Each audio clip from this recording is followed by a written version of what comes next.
This budget should have contained strong, significant investments to address the staffing crisis, and we see nothing in that regard.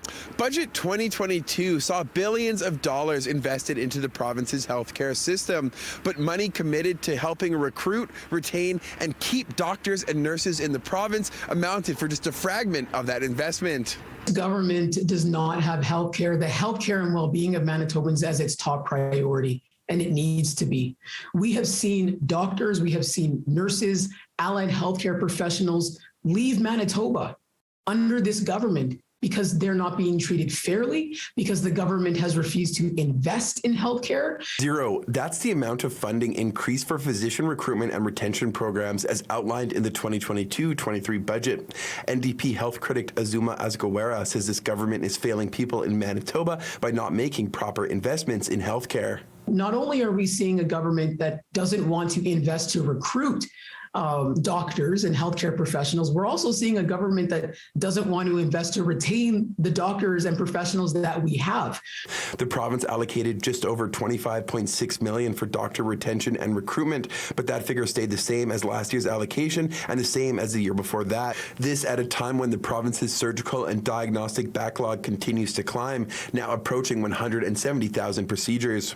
In the budget, the government outlined $110 million to address the surgical backlog, but failed to establish a timeline as to when it will be cleared, something Azgawara says is a common strategy for this government. This budget is very consistent with this government's pattern of having big announcements around large sums of money with absolutely no plans or strategy to make those announcements a reality, just empty promises.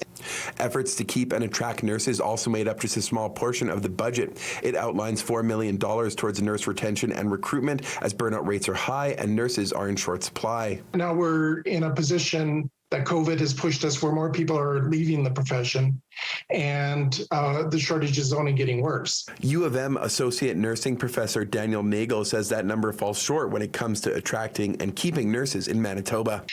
People have choices right now. If the working conditions aren't right, if the wages are not right, if the weather's not right, we've got a situation where people have got choices. COVID has really made that worse. We've got so many people leaving the profession just because they're burnt out.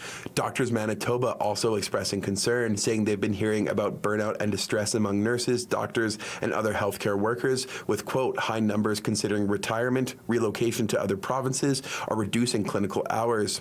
Its president saying, in part, quote, we hope to see the province take steps to address recruitment and retention urgently to ensure we can meet the need of patients who are waiting longer and longer for care. On budget day, Premier Heather Stephenson stressed clearing the backlog is top of mind for her government, as it is for Manitobans. We have announced today that we're investing $110 million towards the reduction of the surgical and diagnostic backlogs. But again, I'll be clear, we will do whatever it takes to ensure that we tackle those surgical and diagnostic backlogs. We've heard loud and clear from Manitobans that this is a priority, and it's a priority for us as well. In Winnipeg, Modjeski, City News.